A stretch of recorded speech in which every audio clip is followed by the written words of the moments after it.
Okay, everybody, it's time for discussion 2-2 on electron configuration, relative atomic mass calculations, and simple periodic trends. Now, when I say simple, I'm talking about the trends that you learned back in Chemistry 1. So that's going to kind of go with this entire discussion. The video is going to go quickly, and I'm not going to explain a lot because it's all explained in my Chemistry 1 videos. So if there's anything you don't understand, feel free to go to the Chemistry 1 playlist and check out the information there. All right, so first let's talk about isotopes. Isotopes are atoms of the same element that have different numbers of neutrons. Now, because they're atoms of the same element, they're going to have the same number of protons. The fact that they have different numbers of neutrons will give them different masses. Now, most elements, or all, I'm not really sure to be honest, have isotopes, and those isotopes exist in different amounts naturally. For example, uranium has several isotopes, two of which are uranium-235 and uranium-238. Now, most of the world's uranium is in the form of uranium-238, but nuclear weapons and nuclear power plants need uranium-235, and as it turns out, uranium-235 is made in very, very small amounts. So uranium must be enriched to separate those two isotopes out. We'll talk about that way later in the year. So isotopic notation is how we denote the symbols for isotopes. We have X, A, and Z. A is the mass number, and the mass number is the number of protons plus the number of neutrons. Z is the atomic number, which is equal to the number of protons. Now, the atomic number is really important for an atom because the atomic number will determine the atom's identity. So here I have, and X is the symbol of the element.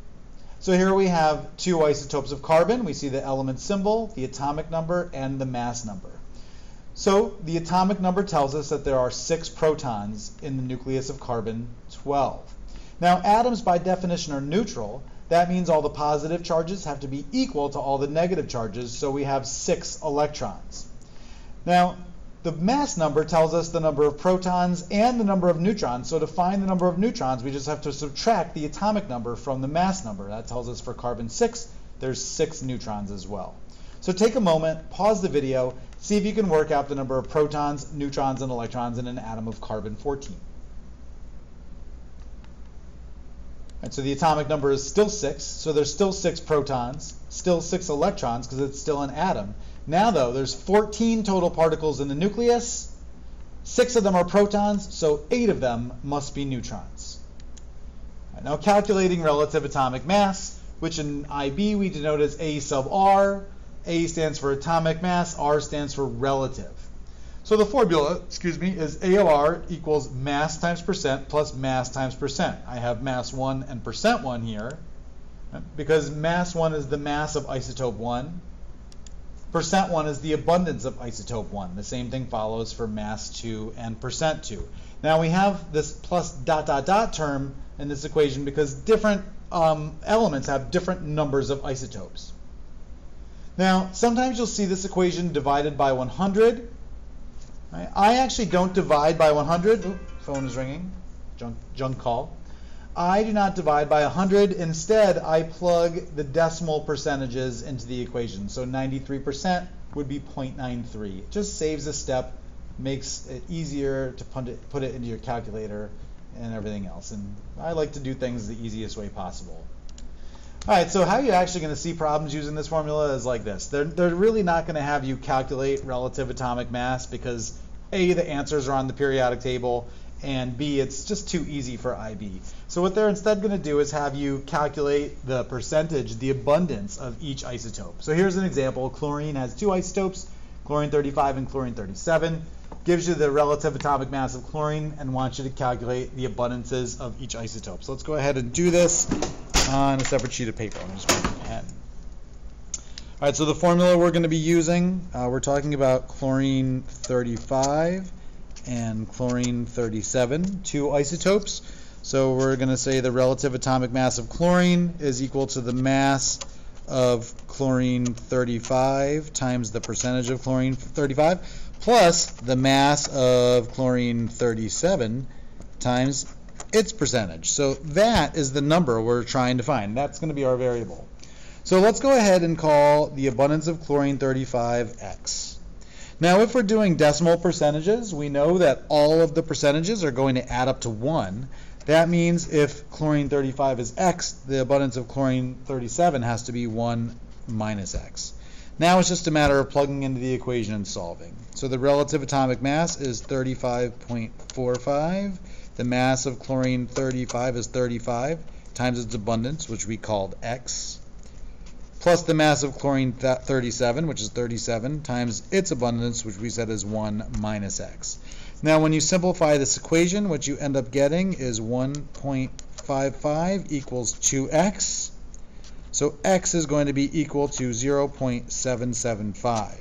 That means our other variable, 1 minus X, equals 0.225, which means that the abundance of chlorine 35 is 77.5%, and the abundance of chlorine 37 would be 22.5%, which makes perfect sense because 35.45 is closer to 35 than it is to 37. Let's just move back to the PowerPoint. Okay, so electron configuration. Electron configurations show us where all the electrons in an atom live.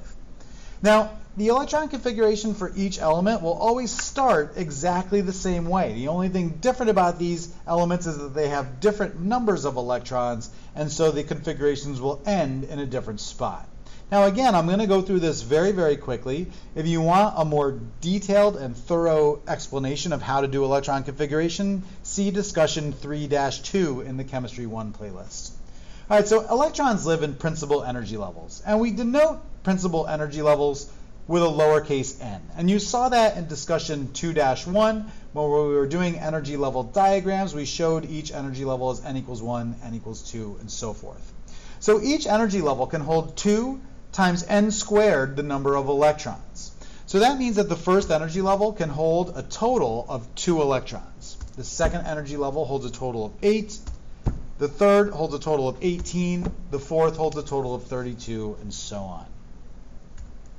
So energy levels are made up of smaller bits called sublevels. And the sublevels are denoted, there's 4 different sublevels denoted as S, P, D, or F. Each sublevel is made up of even smaller bits called orbitals. So you can look at the periodic table that I have here and see that there's 4 main regions of the periodic table. There's the 2 column, there's groups 1 and 2, groups 13 through 18, and then we have our little valley here where the transition metals live, and the region separate off to itself. So these 2 columns are known as the S block, these 6 are the P block, these 10 are the D block, and these 14 are the F block. So the periodic table is also arranged in order of periods and groups. Periods are the horizontal rows in the periodic table. And the period number corresponds to the number of energy levels that that atom has that's occupied by electrons. For instance, any element in period 2 has 2 occupied energy levels. When I say occupied, I mean energy levels that have electrons in them. Now, technically, every atom has 7 electrons, regardless of the number of electrons it has. Recall that hydrogen only has 1 electron, but that electron can be promoted or excited to higher energy levels. But the period number tells you how many energy levels an atom has occupied with electrons in the ground state. Groups are the columns in the periodic table, and group numbers correspond to the number of valence electrons that an atom has, the number of electrons in the outermost energy level. So what is an orbital? An orbital is where electrons tend to be found. Now, orbitals live in energy levels, and energy levels have defined energy states. So orbitals also have defined energy states. They can hold 2 electrons max each orbital, each one with an opposite spin. Now, you may remember in Chem 1 we denote the opposite spins as an up arrow and a down arrow. So the behavior of electrons in orbitals is random. They don't move in a fixed path. An orbital is just a probability distribution. It's a region of space where you could expect to find an electron 99% of the time. Now, the order that electrons fill orbitals is in the lowest energy first. In other words, the first energy level has to be filled before we can start putting electrons in the second or third. So transition metals in electron configuration, the first energy level that has a D sublevel in it is the third. So the first block of the periodic table that has the D block in it is period 4. Now this means that electrons will occupy the 4s sublevel before they occupy the 3d sublevel. And if you look at this periodic table here, you'll see that the order of the table goes 1s, 2s, 2p, 3s, 3p, 4s. After the 4s comes the 3d. Now the reason this happens is because of energy. Right? When the 4s and the 3d are both empty, the 4s is at a slightly lower energy than the 3d. Now electrons will always fill the lowest energy orbitals first, so electrons will enter the 4s first. But once the orbitals are all full, the 4s will swap places with the 3d and will be slightly higher energy than the 3d sublevel, which makes sense because it's in the fourth energy level, which we would expect to be further from the nucleus than the third. It also means that those 4s electrons are the first ones lost during the ionization of that metal, which we'll see in a subsequent slide. So there are exceptions to the rule, copper and chromium. So based on copper's position in the periodic table, you would expect its electron configuration to end at 4s2, 3d9. But what actually happens is we see a configuration of 4s1, 3d10. Now that happens because it's more energetically favorable. Once the 4s and the 3d are occupied, the 3d will drop to a lower energy than the 4s. So it's more energetically favorable to have the 3d be full before the 4s. Now the same thing happens with chromium. Instead of being 4s2, 3d4, which you would expect, it's actually 4s1, 3d5 for exactly the same reason. Now, you don't really need to know the reasons why, but the IB does demand that you know these exceptions and are able to write the electron configurations correctly for copper and chromium. So let's go ahead and practice writing electron configurations. Now I'm going to be going back and forth between the video and the periodic table, which I'm getting up to grab right now, if you couldn't tell. So when we do electron configurations, we're just going to use the periodic table as a cheat sheet. Turn off that light. All right, so when we start writing the configuration, and I'll do this on a piece of paper, when we start writing the configuration, we're recording the electrons in period 1. So the electron configuration of hydrogen is just 1s1. The coefficient 1 tells you the energy level or the period that those electrons live in.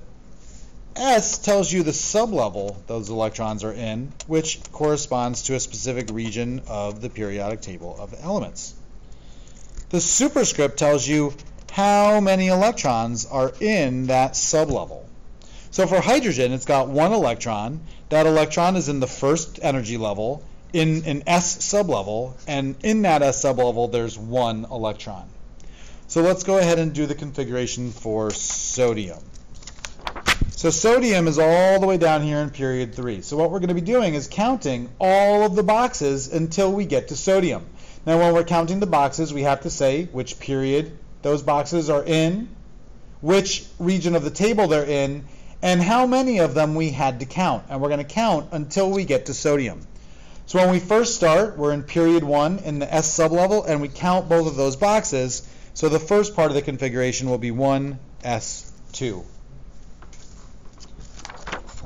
After the 1s, now we're down here in period 2 in the S block of the table, and we're going to count both those boxes. So the next factor is 2s2.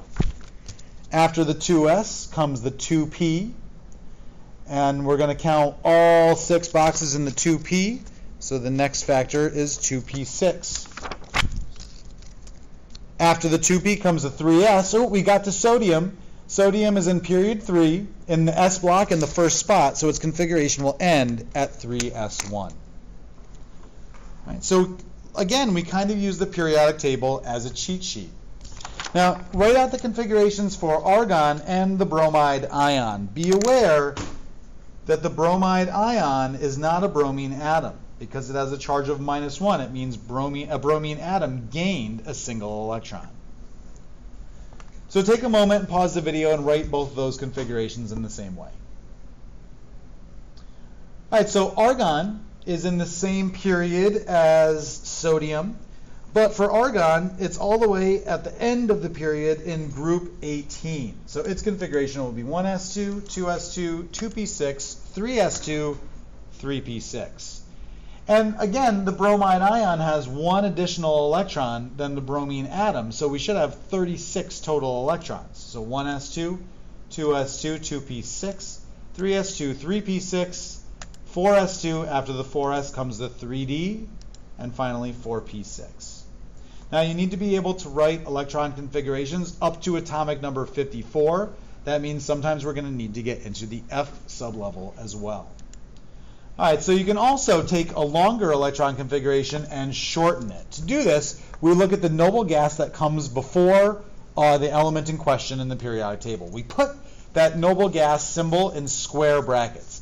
The symbol in brackets refers to the electron configuration for the element up to that point. So for potassium, the previous noble gas is argon, so we put argon in brackets. Then we just write everything that comes after that. So for potassium, it's just 4s1. For iron, also in period 4, the previous noble gas is argon. After that comes, for iron, 4s2, 3d6. Now let's do an iron 3 ion. Now remember, when we're looking at this configuration, we write 4s before 3d because that's the order of filling, but it's just as correct to write 3d6, 4s2 if you wanted to.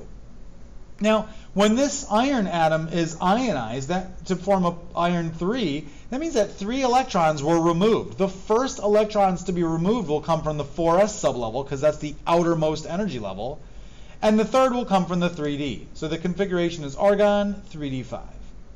For copper 1, remember that copper is one of our exceptions. Copper only has 1 electron in the 4s, so that will be the electron that's removed. So the configuration of the copper 1 ion is just argon 3d10. All right, now a quick review of terms and trends from Chemistry 1 concerning periodic trends. So atomic radius is essentially the size of atoms, but what it is technically is half the distance between 2 neighboring nuclei when they are bonded together. The first ionization energy is the minimum amount of energy to remove a mole of electrons from a mole of neutral atoms in the gas phase, or it's the amount of energy required to remove an electron from an atom in the gas phase. Electronegativity is the relative attraction that an atom has for a shared pair of electrons in the covalent bond, so the ability to attract electrons. So the forces that affect periodic trends are electrostatic in nature. The nucleus is positive, the electrons are negative, so they're attracted to each other, but the negative electrons repel each other and block each other from the nucleus, which we call shielding. So the two forces that these trends depend on are effective nuclear charge, the number of protons in the nucleus of an atom, and electron-electron repulsion. Now, 2 of these trends can be explained by the third, and that is atomic radius. So atomic radius really does explain ionization energy and electronegativity, as we'll see. So atomic radius going across a period decreases. It decreases because as we move across the period, there's more protons in each successive element, but the number of occupied energy levels remains the same. You have to say both of those things to be correct. That means the nucleus pulls on those outer energy levels, and it makes the atom smaller. Now, as we go down the group, atomic radius will increase because each successive box down a group has one more occupied energy level, and so they're bigger. So ionization energy across the period increases, right, because the same explanation as atomic radius. There's more protons in the nucleus, a more charged nucleus, right, and the same number of energy levels. So the more protons you put in the nucleus, the greater the attraction for those outer electrons is. The greater the attraction, the harder it is to remove them.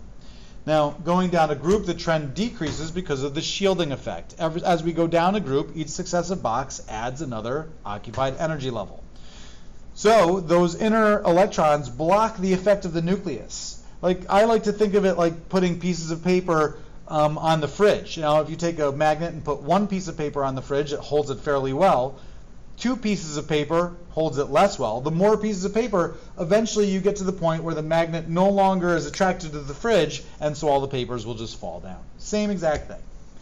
All right, electronegativity across the period increases for the same exact reason. There's an increase in effective nuclear charge, but the number of energy levels stays the same.